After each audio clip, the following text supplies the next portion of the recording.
হযরত আলী রাদিয়াল্লাহু তাআলা আনহু কার জামাই জানেন না? কার জামাই? যে 10 জন বেহেশতে যাবেন, রাসূলুল্লাহর কাছ থেকে সার্টিফিকেট পেয়েছেন, কোনো হিসাব নাই, বিনা হিসাবে আল্লাহর জান্নাতে যাবেন, তার মধ্যে হযরত আলী আছেন কিনা? সেই হযরত আলী একজন ইহুদির খেজুরের বাগানে সারাদিন পানি দিতেন, বিনিময়ে কয়েকটা খেজুর পেতেন। সুবহানাল্লাহ। শ্রমের মর্যাদা দিয়েছে ইসলাম।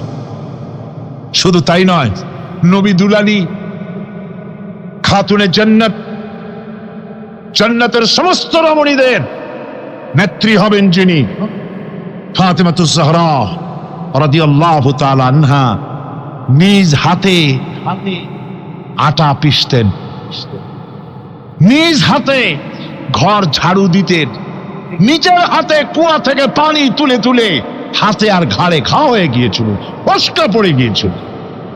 রাসূলের কাছে গিয়ে বলেছিলেন, আব্বাজান, পানি উঠাতে উঠাতে আমার হাতে ফসকা পড়ে গিয়েছে, জাঁতা ঘুরাতে ঘুরাতে আমার হাত দুটো ব্যথা হয়ে গেছে, আপনি কি আমাকে একটি দাসী দিবেন, একটি চাকরানি দিবেন? রাসূলুল্লাহ বললেন, মা, আমি তো এখনো অমুক অমুক গোত্রের, এখনো আমি তাদের সুখ শান্তি, এখনো আমি তাদের খাবার পৌঁছাতে পারিনি, আমি তোমাকে তো দাসী দিতে পারবো না, চাকরানি দিতে পারবো না। তবে তুমি সবসময় প্রত্যেক নামাজের পরে 33 বার সুবহানাল্লাহ, 33 বার আল্লাহ আলহামদুলিল্লাহ, 34 বার আল্লাহু আকবার, এটা তুমি পড়ো, আল্লাহ পাক তোমাকে জান্নাতের মধ্যে নিয়ামত দান করবেন। ভাইরা, ইসলাম শ্রমের মর্যাদা দিয়েছে। ইসলাম শ্রমিক এবং মজদুরের মধ্যে মালিক আর গোলামের সম্পর্ক করে নাই, ইসলাম শ্রমিক আর মালিকের মধ্যে সম্পর্ক করেছে ভাই ভাই। সম্পর্ক কিসের? ভাই ভাই। যার কারণে ইসলামে কোনো শ্রেণী সংগ্রাম নাই, কোনো দ্বন্দ্ব নাই, শ্রেণী দ্বন্দ্ব বা শ্রেণী সংগ্রাম ইসলামে নাই। এই পৃথিবীর ইতিহাস শ্রেণী সংগ্রামের ইতিহাস না, এ পৃথিবীর ইতিহাস হলো সত্য মিথ্যার লড়াইয়ের ইতিহাস।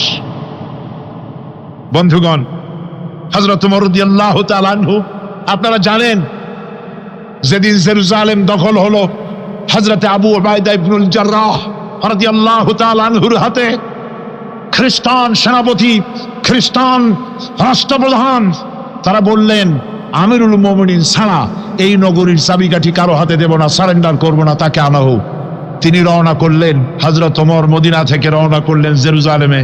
যাওয়ার পথে কতক্ষণ গোলামকে উঠালেন, উঠে কতক্ষণ নিজে, কখন গোলাম কখন নিজে, এই ইতিহাস জানেন কিনা? কাজে আমি এটা আর বলতে গেলাম না। যখন তিনি জেরুজালেমের কাছে পৌঁছলেন, তখন পালা ছিল হযরত ওমর দড়ি ধরে টানবে আর খাদেম উটের উপরে বসা থাকবে। এবার খাদেম বললেন, আমিরুল মুমিনিন, আল্লাহর রাস্তে মাপ চাই, আল্লাহর রাস্তে মাপ চাই।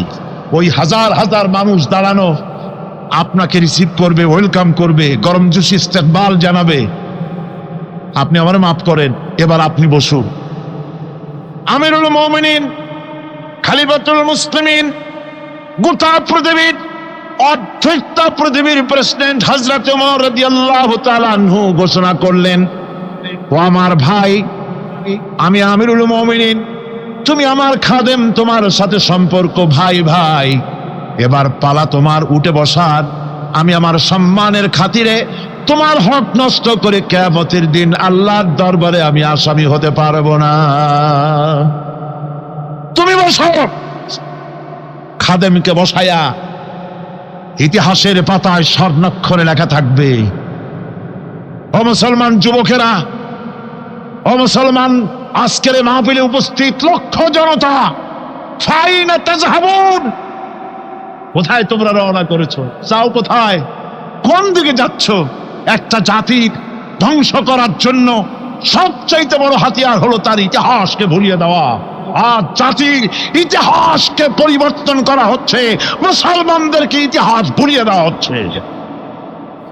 আমার রয়েছে গৌরব উজ্জ্বল ইতিহাস, সূর্য সেনের ইতিহাস আমার ইতিহাস নয়, লক্ষণ সেনের ইতিহাস আমার ইতিহাস নয়, রবীন্দ্রনাথের ইতিহাস আমার ইতিহাস নয়।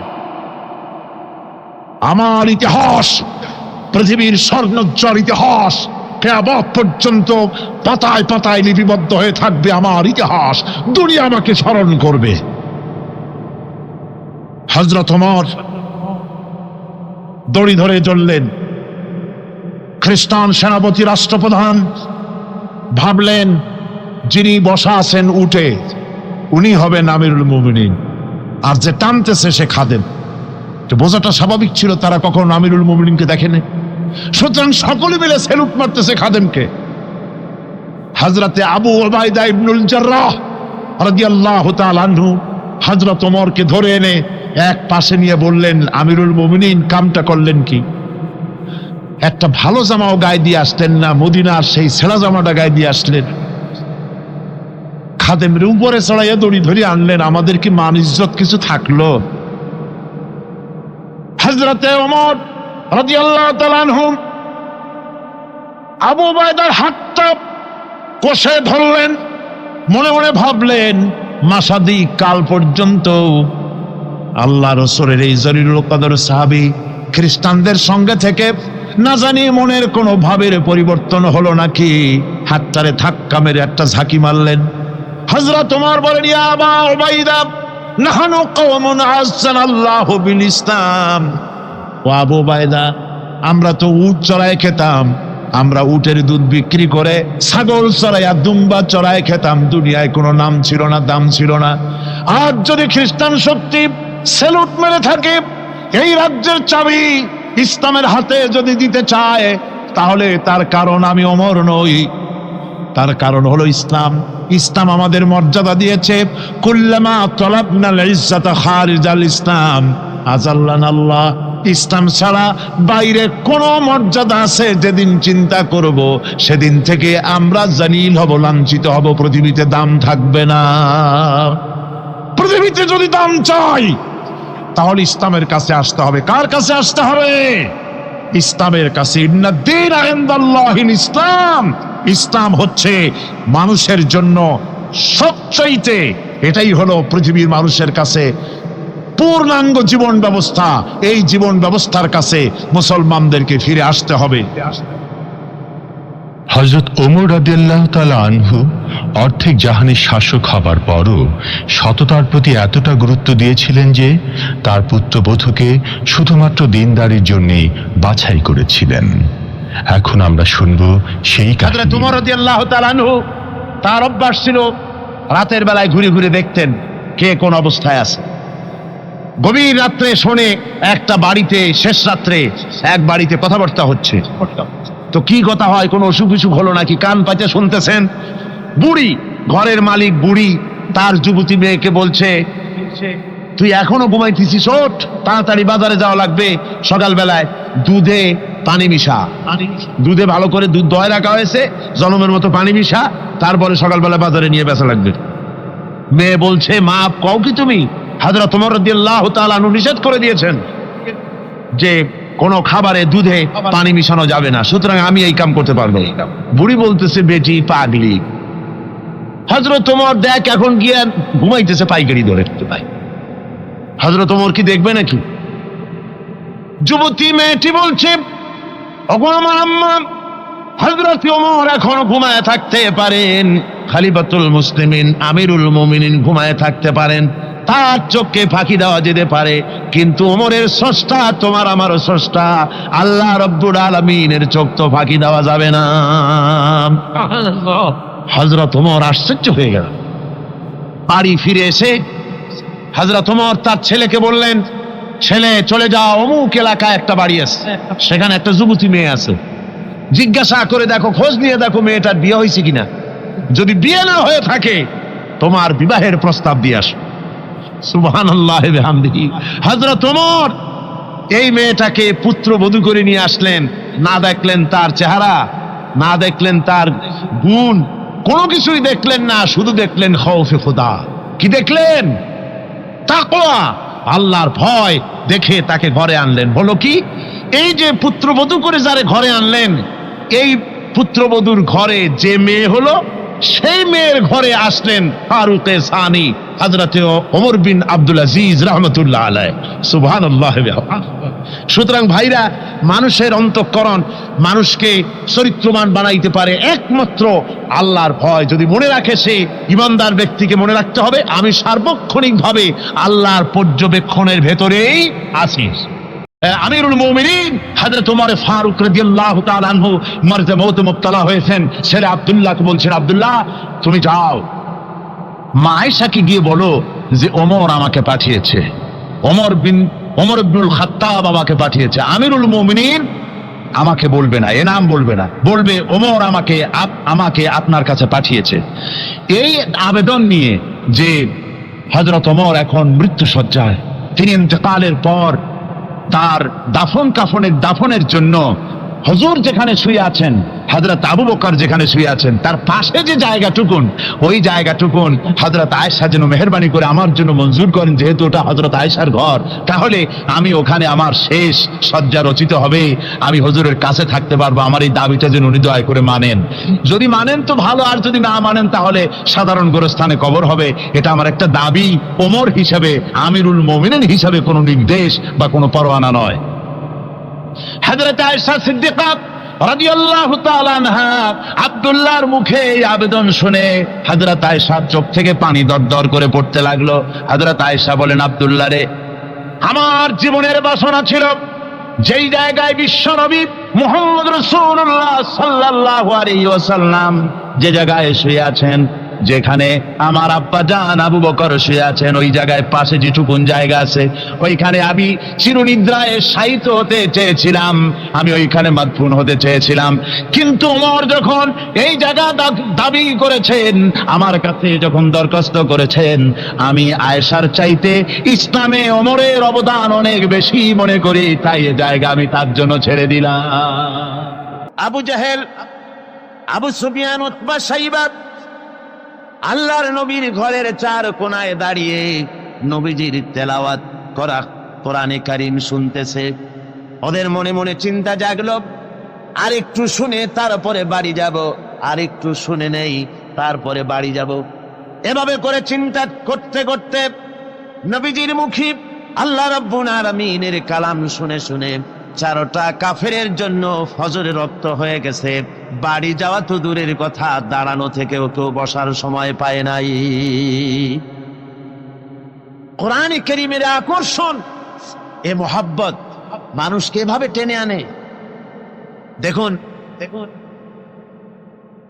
শুধুমাত্র লিফলেট ছড়ানো হয়েছে আর পত্রিকায় একটু এসেছে তাফসীরুল কোরআন মাহফিল হবে। 3 দিনের মাহফিলের প্রথম দিনই মাঠের কাম সারা হয়ে গেছে। এরপরে কাল এবং পরশু কি হাসর হবে আল্লাহ রাব্বুল আলামিন ভালো জানেন। আমার ভাইরা, এ আকর্ষণ আমি বলে থাকি আল্লাহর কসম, এ আকর্ষণ সাইদির নয়, এ আকর্ষণ আল্লাহ রাব্বুল আলামিনের কোরআন মাজিদের। এর থেকে যারাই এই কোরআন থেকে মানুষকে বিচ্ছিন্ন করতে চাইবে, ওরাই জনগণ থেকে চিরতরে বিচ্ছিন্ন হয়ে যাবে। বন্ধুগণ, আবু জেহেল, আবু সুফিয়ান, উতবা, শাইবা 4 জন রওনা করেছে সকালবেলায়। আবু জেহেল জিজ্ঞেস করছে, আবু সুফিয়ান রে কখন আসছো? কয় অত রাত্রে। উতবা, শাইবা তারাও বলল অমুক রাত্রে। কেউ কোনো কথা বলে না। আবু সুফিয়ান বলছে, ভাই আবু জেহেল, যদি তুমি রাগ না করো একটা কথা কই। হ্যাঁ বলতে পারো। দেখুন, এই যে সারা রাত ধরে মুহাম্মদ সাল্লাল্লাহু আলাইহি ওয়াসাল্লামের মুখে আল্লাহর কালাম শুনলাম, আমার মনের বিশ্বাস, লাত মানাতের কসম করে বলতে পারি, এই কথা মানুষের বানানো হতে পারে না। এটা কোন ঐশ্বরিক বাণী হবে, এটা মানুষের। আবু জেহেল বলছে, দেখো ওই কথা তো আমারও, কিন্তু মুশকিল হলো এই, আমরা হলাম লিডার, আমরাই যদি এতে আকৃষ্ট হয়ে পড়ি, তাহলে তো আবু বকর ওমরের মতো আমরাও পাগলামি করে বসবো, আমরা ওই দলে চলে যাব, আমরাও মুসলমান হয়ে যাব। সুতরাং আমি বুঝতে পেরেছি তোমাদের কোরআন শোনার পাগলামিতে ধরেছে, তোমরা আমার হাতে হাত দাও, তওবা পড়ো, এই জায়গায় কোরআন শুনতে আর কোনো দিন আসবে না। কি করবে? ইচ্ছের বাইরে নেতাকে খুশি রাখতে হয়, তাই বাধ্য হয়ে সবাই তওবা করল। তওবা করে বাড়ি চলে গেছে। সন্ধ্যা যখন পার হয়ে গেল, আবু সুফিয়ান ভাবলো, আবু জেহেল নিজেই যখন তওবা পড়িয়েছে, সে তো আর আসবে না, আর উতবা সাইবা আবু জাহেলের ভয়তে যাবে না। আমি আজকে একা একা মুহাম্মদ সাল্লাল্লাহু আলাইহি ওয়াসাল্লামের ঘরের কোনায় গিয়ে প্রাণ ভরে কালামুল্লাহ শুনবো। উতবাও তাই ভেবেছে, সাইবাও তাই ভেবেছে। এদিকে আবু জাহেল মনে মনে ভাবলো, ওরা তিনজনে আমার হাতে তওবা পড়েছে, আমার নেতৃত্বের প্রভাব, আমার ভয়তে ওরা কেউ আসবে না। আজকে একা আমি মজা করে সারা রাত শুনবো মুহাম্মদ সাল্লাল্লাহু আলাইহি ওয়াসাল্লামের মুখে আল্লাহর কালাম। গত রাত্রের মতো আজও সব হাজির হয়ে গেছে ঘরের কোনায়। আসবেই, এটাই তো স্বাভাবিক, আসাটাই স্বাভাবিক। গত বছর কোরআনে কারীমের তাফসীরের মাহফিলে বাধা দিল। একটা পত্রিকায় দেখলাম হরতালও সফল, তাফসীরও সফল। তো আমি দেখলাম যে হেডিংটা তো খুব ভালোই, খবরটা পড়লাম, দেখলাম একটা প্রতিবেদন লিখেছেন যিনি, তিনি লিখলেন যে কোরআন বিরোধীরা তারা হরতালের ডাক দিল। এখন আজকাল পাগলে ডাক দিলেও হরতাল হয়ে যায়, কে তার দামি গাড়িটা রাস্তায় বের করে ভাঙবে। হরতালের ডাক দিয়েছে তো হরতাল হলো, কল কারখানা বন্ধ হয়ে গেল, দোকানপাট বন্ধ হলো। এখন কল কারখানার শ্রমিক আর দোকানপাটের শ্রমিক আর মালিক সারা দিনে কোনো কাম নাই, সব তাফসীরের মাহফিলে হাজির। কথা বুঝলেন? শেষ পর্যন্ত এও দেখা গেল, আমার কাছে রিপোর্ট এসেছে, যারা বাধা দিয়েছিল তারা কয় যে কিছু টাকা তো পাই, কাজে কিছু না করলে টাকাটা হালাল হয় কেমন। শেষ পর্যন্ত ওরাও চাদর মুড়ি দিয়া তাফসীরের মাহফিলের কোনায় ওরাও দাঁড়ায় গেছে। সুবহানাল্লাহ বিহামদি। এটা কোরআনের আকর্ষণ, এর থেকে মানুষকে ছুটানো যায় না, মুসলমানকে এর থেকে বিচ্ছিন্ন করা যায় না। চারো কাফের আজও এসে হাজির হয়েছে রাসূলের চার কোণে, একে অপরের অজান্তে। এরপরে রাত যখন শেষ হয়ে আসে তখন আবু জেহেল মনে করলো আর দাঁড়ানো ঠিক না, আবু সুফিয়ান, উতবা, সাইবা ওরাও মনে করলো আর দাঁড়ানো ঠিক না। তখন অন্ধকারের ভেতর দিয়ে ছুট দিয়েছে যার যার বাড়ির দিকে। এখন অন্ধকারের মধ্যে ছুটতে গিয়ে একজন আর একজনের মধ্যে ঠেলে উঠেছে। আবু জেহেল ঠেলার চোটে ঘাবড়ে গিয়েছে, বলল কে? কয় আমি আবু সুফিয়ান। তুমি কেডা? কয় যে আমি আবু জেহেল। আবু জেহেল বলছে, আবু সুফিয়ান কালকে তুমি আমার হাতে তওবা পড়লে, আজকে আসলে কেন? কয় যে দেখো মাতবাড়ি সব জায়গায় চলে না, তুমি আসলা কেন সেটা কও আগে। চারজন চলতেছে। আবু জেহেল বললো যে শোনো, কোরআনে কারীম শোনা থেকে মানুষকে আমরা বন্ধ করতে পারবো না, আইন পাশ করতে হবে, আইন করে কোরআন শোনার পথকে রুদ্ধ করে দিতে হবে। এরপরে তারা আইন পাশ করলো। কি আইনটা পাশ করলো? আল্লাহ রাব্বুল আলামিন কোরআনে কারীমে ওদের সেই আইনটা, ওরা যেটা পাশ করলো ওইটা কোরআনে কারীমে আল্লাহ কোট করে রাখলেন। যেহেতু আবু জেহেল মরে যাবে, কিন্তু তার নাতিরা তো মরবে না, ওর নাতিরা তো থাকবে কিয়ামত পর্যন্ত। ওর দৌহিত্র, ওর পৌত্র যা কিছু আছে এগুলো বেঁচে থাকবে দীর্ঘদিন। ওরাও যে এই একই আচরণ করবে তা যেন মুসলমানেরা বোঝে, এই জন্য ওদের সেই আইনটা আল্লাহ রাব্বুল আলামিন, ওরা বলল কি কোরআন সম্পর্কে, তা কোরআনে কারীমে আল্লাহ কোট করে রাখলেন কি? وقال الذين كفروا لا تسمعوا لهذا القرآن والغوا فيه। আজকে প্রথমেই তেলাওয়াত হয়েছে আয়াত। আমার বন্ধুগণ, আল্লাহ পাক কোরআনে কারীমে বলছেন, কাফেররা সিদ্ধান্ত নিল লা তাসমাউ লিহাযাল কুরআন, কোরআন শরীফ শোনো না, কোরআন শরীফ, কোরআনে কারীম শুনতে যেও না। ওয়াল গাও ফি, কোরআন তো শুনবেই না, বরং কোরআনের আলোচনা, কোরআন যেখানে আলোচনা হয়, তেলাওয়াত হয়, সেখানে বাধার সৃষ্টি করো, বাধা দাও, ডিস্টার্ব করো, সর্বরকমের বাধার দিয়ে কোরআনে কারীম শোনার পথকে বন্ধ করে দাও। হাজারো প্রচেষ্টা চললো কোরআনে কারীম বন্ধ করে দেওয়ার জন্য, কিন্তু কোরআনে কারীম এটা কি বন্ধ হওয়ার জিনিস? কে বলেন বন্ধ হওয়ার জিনিস? ওরা বলল কি যে যদি ডিস্টার্ব করো, যদি এভাবে বন্ধ করে দিতে পারো, তাহলে তোমরা জয়ী হতে পারবে, আর যদি কোরআনের আন্দোলন চলে তাহলে তোমরা জয়ী হতে পারবে না, তোমাদের ক্ষমতা শেষ হয়ে যাবে। আমার ভাইরা, রাসূল পাক সাল্লাল্লাহু আলাইহি ওয়াসাল্লাম হজের মৌসুম এলো, কাবা শরীফের কোনায় বসে তেলাওয়াত করতেছেন। আবু জেহেল করেছে কি, ঘরে বাইরের থেকে যত হাজিরা এসেছে হজ করতে, ওদের তাঁবুতে গিয়ে গিয়ে বলছে, শোনো, আমাদের দেশে একটা পাগল, নাম তার মুহাম্মদ, নাউযুবিল্লাহি মিন যালিক। বলছে নাম তার মোহাম্মদ সাল্লাল্লাহু আলাইহি ওয়াসাল্লাম, তাকে জেনে ধরেছে, খবরদার তার কথা শুনতে যাও না, সে একটা পাগল মানুষ, তার কাছেও যাও না, কি বলে তাও শোনো না। এখন অবস্থাটা এই হয়েছে, বাইরের থেকে যারা এসেছে তারা তো মুহাম্মদ সাল্লাল্লাহু আলাইহি ওয়াসাল্লামের নাম জানে না। আবু জাহেল নিজে গিয়া ঘরে ঘরে হুজুরের নামটা পরিচয় করায় দিয়ে আসে। এরপরে এই সমস্ত মানুষের একটা কৌতূহল, এই কোন জিনিস সম্পর্কে মানুষকে যদি নিষেধ করা হয় সেই জিনিসটা জানার জন্য, দেখার জন্য মানুষের কিউরিসিটি জাগে বেশি। এখন যখন নিষেধ করা হলো, লোকেরা ভাবলো নেতা বলেছে, শুনবো না কি বলে, কিন্তু পাগলটা কেমন একটু দেখে আসি না। চলে গেছে কাবা শরীফের পাশে, যায়া হুজুর সাল্লাল্লাহু আলাইহি ওয়াসাল্লামের চেহারা মোবারকের দিকে, তার চেহারা আনোয়ারের দিকে যখন এরা তাকিয়েছে, রাসূলে পাক সাল্লাল্লাহু আলাইহি ওয়াসাল্লামের চেহারা মোবারকের দিকে তাকিয়ে ওরা বলছে, এই লোকটা কি পাগল হতে পারে? এত সুন্দর চেহারার মানুষ, সে কি কোনোদিন পাগল হতে পারে? নিশ্চয়ই পারে না।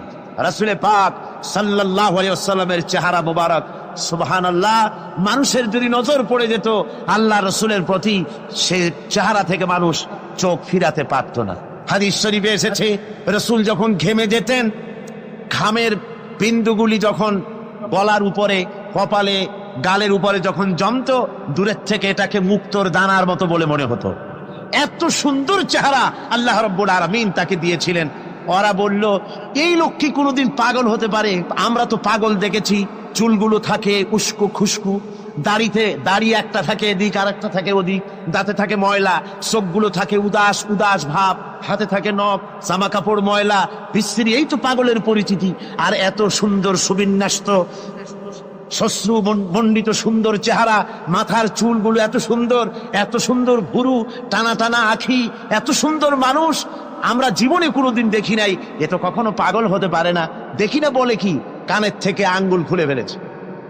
আর অমনি রাসূলে পাক সাল্লাল্লাহু আলাইহি ওয়াসাল্লামের তেলাওয়াত করা কালামে পাক ওদের কানের মধ্য দিয়া ঢুকে কলিজায় স্পর্শ করেছে। আমার বন্ধুগণ, শুনতে শুনতে বহিরাগত লোকগুলির চোখ দিয়ে পানি পড়া শুরু করে দিয়েছে, এবং নিজেদের অজান্তে নিজেদের মুখ থেকে, ওদের মুখ থেকে বেরিয়ে গেল, আশহাদু আল্লা ইলাহা ইল্লাল্লাহু ওয়াহদাহু লা শারীকা লাহু ওয়া আশহাদু আন্না মুহাম্মাদান আবদুহু ওয়া রাসূলুহু। কাফেরদের সাথে রাসূলুল্লাহ সাল্লাল্লাহু আলাইহি ওয়াসাল্লাম হুদায়বিয়া সন্ধি করেন।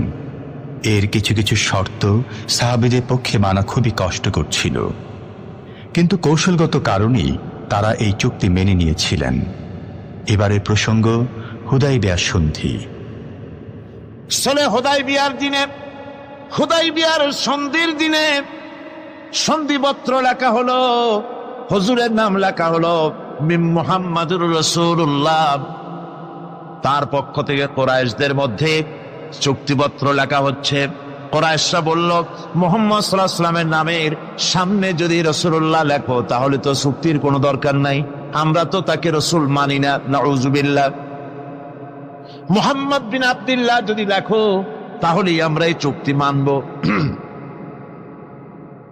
রাসূল করিম সাল্লাল্লাহু আলাইহি ওয়াসাল্লাম হযরত আলীকে ডাকলেন, আলী গো, চুক্তিপত্রে যেখানে আমার নাম মুহাম্মাদুর রাসূলুল্লাহ লেখা আছে, আমার নামের সামনে থেকে রাসূলুল্লাহ নামটা বাদ দিয়ে দাও, মুহাম্মদ বিন আব্দুল্লাহ লেখো।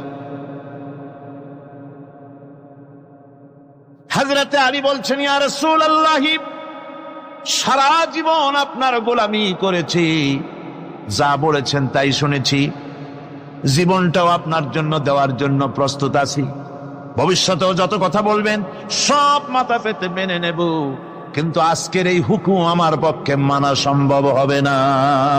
আমি আলীর পক্ষে কিছুতেই সম্ভব নয় যে আল্লাহর নবীর নামের সামনে থেকে মুহাম্মদুর রাসূলুল্লাহ আমি কেটে দেব। রাসূলুল্লাহ শব্দ আমি কাটতে পারবো না, এটা আমার পক্ষে সম্ভব নয়। নবীজি বললেন, আলী, কোন জায়গায় রাসূলুল্লাহ লেখা আমারে দেখো, আমি কেটে দিই। আমার বন্ধুগণ, নাম লিখতে জানেন না, সই করতে পারেন না, পড়তে জানেন না। তিনি বলতেছেন ইন্নামা বুইস্তু মুআল্লিমান, আমি পৃথিবীতে প্রেরিত হয়েছি শুধুমাত্র শিক্ষক হিসাবে দুনিয়ায় এসেছি। সুবহানাল্লাহ। দুনিয়ার কোন শিক্ষা প্রতিষ্ঠানে আল্লাহ রাব্বুল আলামিন তার হাবিবকে পড়ান নাই, যেহেতু তিনি তো বিশ্ব নবী। আমার নবী কি নবী? জোরে কন না কি নবী? আপনার আমার নবী বিশ্ব নবী। বিশ্ব নবী সাধারণ মানুষের কাছে কি পড়বে? যে পড়াবে তার মগজ তো ছোট, তার জ্ঞান তো সীমিত। সীমিত জ্ঞান দিয়া বিশ্ব নেতারে কি শিখাবে, বিশ্ব নবীরে কি শিখাবে? এই জন্য আল্লাহ রাব্বুল আলামিন বিশ্ব নবীর শিক্ষক আল্লাহ পাক নিজে হয়ে গেলেন। কোরআনে কারীম বলছে, যখনই নবীদের জ্ঞানের কথা এসেছে তখনই আল্লাহ পাক বলেছেন আমি জ্ঞান দিয়েছি। লক্ষ্য করুন, হযরত ইব্রাহিম আলাইহিস সালাম তার পিতাকে ডেকে বলছেন, ইয়া আবাতি ইন্নী ক্বাদ জাআনি মিনাল ইলমি মা লাম ইয়াতিকা ফাত্তাবি'নি আহদিকা সিরাতান সাবিয়্যা। হে পিতা, বিশ্বাস করো, আমার কাছে এমন এক জ্ঞান এসেছে যা তোমার কাছে নাই, যা তোমার কাছে আসে না। তুমি আমার অনুসরণ করো, আমি তোমার সোজা পথ দেখাই দেবো। সুবহানাল্লাহ। তুমি আমাকে অনুসরণ করো, যেহেতু আমার কাছে যে জ্ঞান আসছে ওই জ্ঞান তোমার কাছে নাই। ইব্রাহিম আলাইহিস সালামের কাছে কার জ্ঞান আসছে? আল্লাহ রাব্বুল আলামিনের জ্ঞান।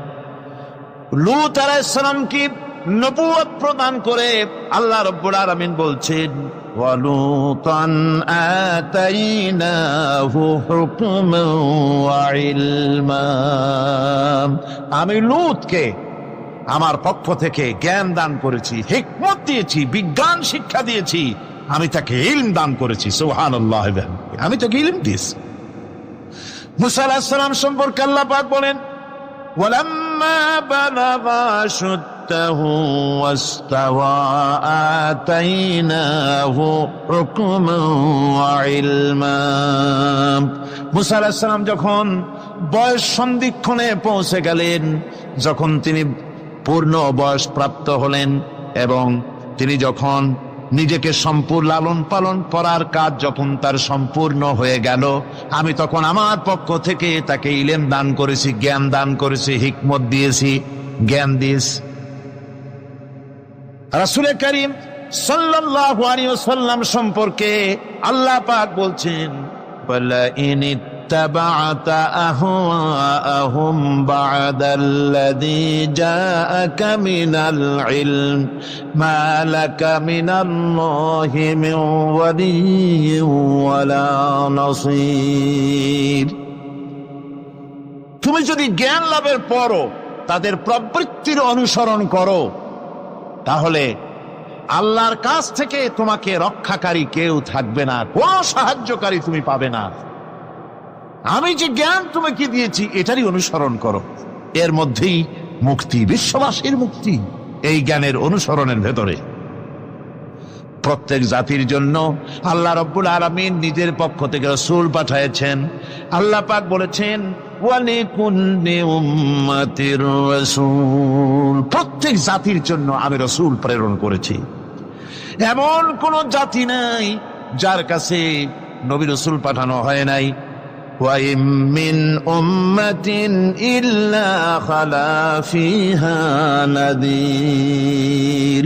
সমস্ত নবীদের কাছে, সমস্ত উম্মতের কাছে, জাতির কাছে আমার পক্ষ থেকে আমি নবী পাঠাইছি। কোন সুবহানাল্লাহ।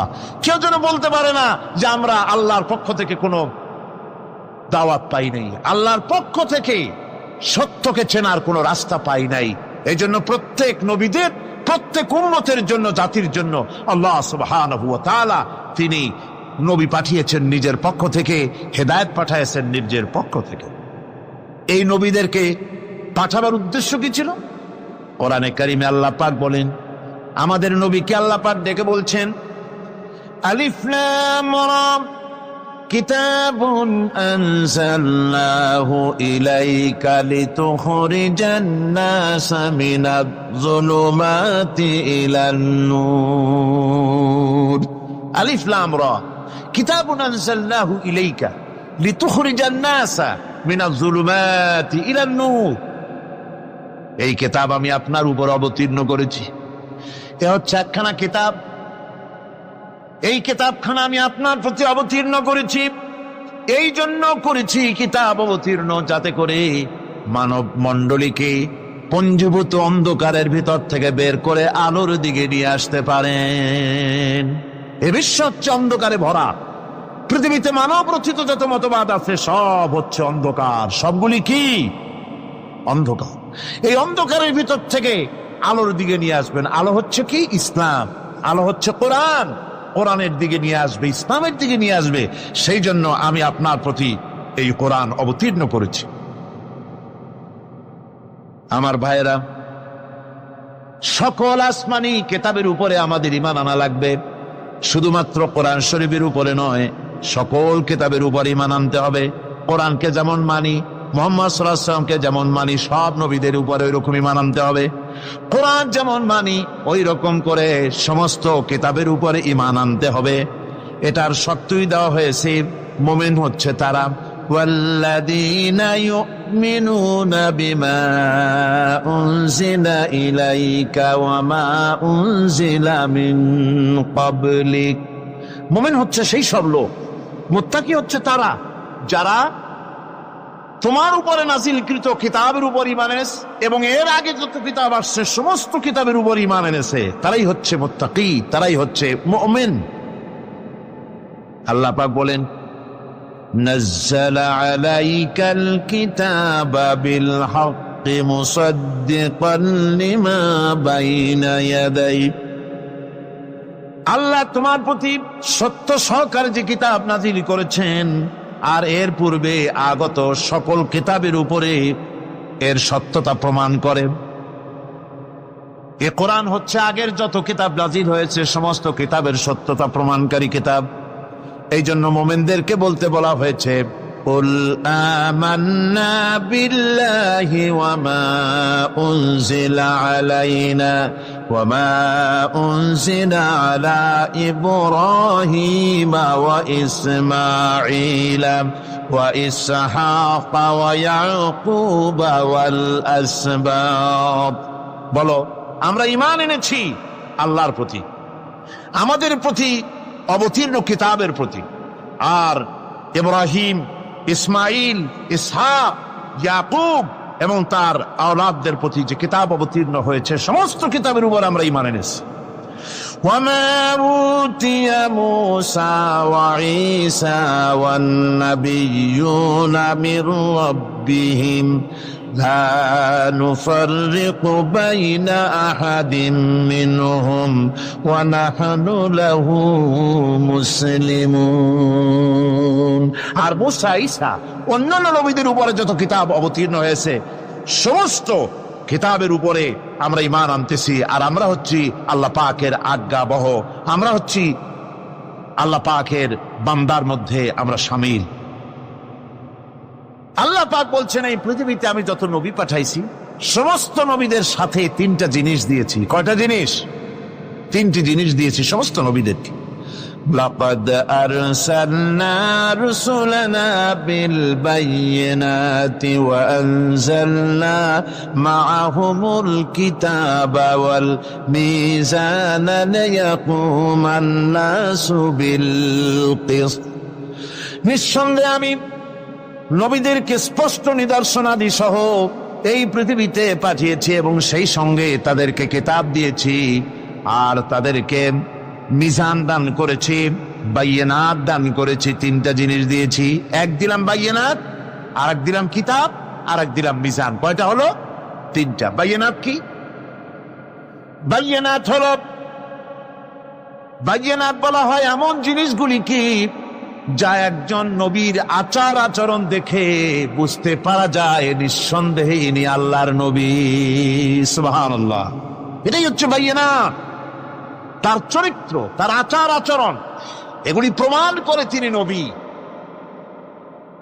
আমার বন্ধুগণ, হযরতে খাদিজা রাদিয়াল্লাহু তাআলা আনহা যখন ইসলামের দাওয়াত পেয়েছিলেন, আল্লাহর নবীর পক্ষ থেকে যখন দাওয়াত পেলেন, নবুয়তের তাওহীদের যখন দাওয়াত পেয়েছিলেন, একজন স্ত্রী হিসেবে তার স্বামীর প্রতি এত শ্রদ্ধা, স্বামীর প্রতি এত ভক্তি শ্রদ্ধা, অনাবিল ভক্তি শ্রদ্ধা, যার কারণে হযরতে খাদিজা একটা মুহূর্তের জন্য, এক সেকেন্ডের জন্য দেরি করেন নাই, কোনো প্রশ্ন তোলেন নাই যে আপনি নবী হইলেন কেমনে, অথবা আপনার মধ্যে তো এই জিনিস দেখছি, আপনি নবী হইলেন কেমনে, এমন কোনো কথা বলেন নাই।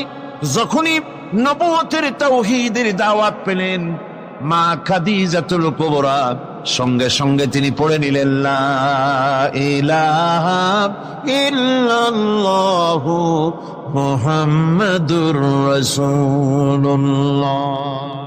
আল্লাহুম্মা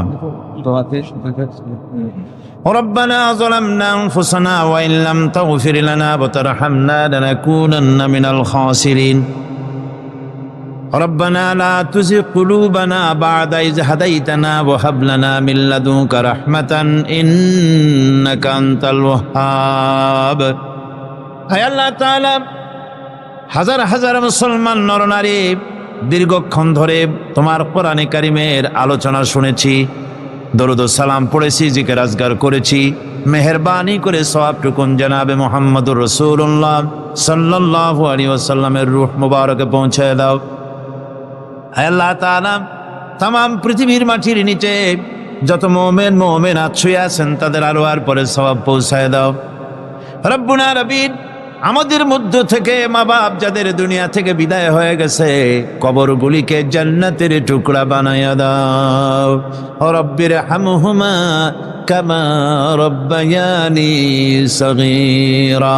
সকলে পড়েন রব্বির হামহুমা কামা রব্বায়ানি সগীরা। আয় আল্লাহ তাআলা, আমাদের পীর মুর্শিদ, আমাদের উস্তাদ, আমাদের ভাই বোন, আত্মীয় স্বজন যার যা মারা গেছে সকলকে ক্ষমা করে দাও। গোটা পৃথিবীতে আজকে যত মুসলমান বেঁচে আছেন সমস্ত মুসলমানদের গুনাহ খাতা মাফ করে দাও। সমস্ত মুসলমানদেরকে এক বানায় দাও, নেক বানায় দাও। মুসলমানদের জিন্দেগির গুনাহ খাতা মাফ করে দাও। রব্বানা তাকাব্বাল মিন্না ইন্নাকা আনতাস সামিউল আলিম وتب علينا إنك أنت التواب الرحيم سبحان ربك رب العزة عما يصفون وسلام على المرسلين الحمد لله رب العالمين واجعل آخر كلمة عند الموت لا إله إلا الله محمد رسول الله.